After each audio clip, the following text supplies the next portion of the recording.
অন্যান্য বছরের ন্যায় এবছরও অলিম্পিক ধামাকা কুইজ প্রতিযোগিতার আয়োজন করেছে মেসার্স লক্ষ্মী ভাণ্ডার। রবিবার এক অনুষ্ঠানের মাধ্যমে এই কুইজ প্রতিযোগিতার সূচনা করেন পদ্মশ্রী জিমন্যাস্ট দীপা কর্মকার। এছাড়াও এদিনের অনুষ্ঠানে উপস্থিত ছিলেন ত্রিপুরা অলিম্পিক অ্যাসোসিয়েশনের সভাপতি বিশ্বেশ্বর নন্দী, বিশিষ্ট ক্রীড়া সাংবাদিক অলোক ঘোষ, লক্ষ্মী ভাণ্ডারের কর্ণধার সুজিত রায় সহ অন্যান্যরা। আগামীকাল থেকে লক্ষ্মী ভাণ্ডার থেকে অথবা তাদের ওয়েবসাইট থেকে প্রশ্নপত্র সংগ্রহ করা যাবে এবং উত্তরপত্র জমা দেওয়ার শেষ তারিখ আগামী 6ই আগস্ট।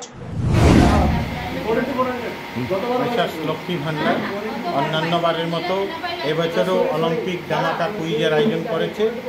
আমরা ত্রিপুরার ক্রীড়া জগতে ওয়ার্ল্ড কাপ, বিশ্বকাপ কুইজ, অলিম্পিক কুইজ, বিশ্বকাপ ক্রিকেট এগুলো নিয়মিত করে যাচ্ছি।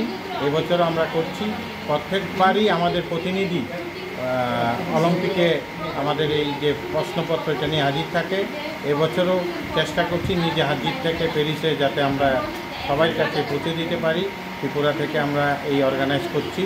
এবার রাজ্যবাসী আজকে থেকে কুইজের শুভ সূচনা করলেন আমাদের পদ্মশ্রী ডক্টর দীপা কর্মকার এবং বিশ্বেশ্বর নন্দী, যিনি যারা দুজন অলিম্পিয়ান উপস্থিত ছিলেন, ক্রীড়া পরিষদের যুগ্ম সম্পাদক স্বপন শাহ, সদস্য শ্যামলিকা রায় এবং ত্রিপুরার বরিষ্ঠ ক্রীড়া সাংবাদিক অলোক ঘোষ।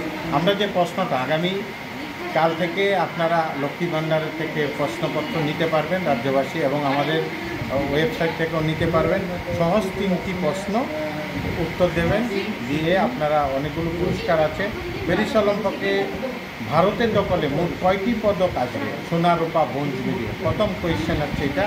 দ্বিতীয় পুরস্কার যে প্রশ্ন অতি সহজ, ভারতীয় হকি দলের অধিনায়কের নাম কী? জানেন যে হকি একটা আমাদের অনেকগুলো অলিম্পিকে আমরা মেডেল পেয়েছি। 3 নম্বর কোয়েশ্চেন হচ্ছে 2024 প্যারিস অলিম্পিকে কোন দেশ সবচেয়ে বেশি পদক জিতবে?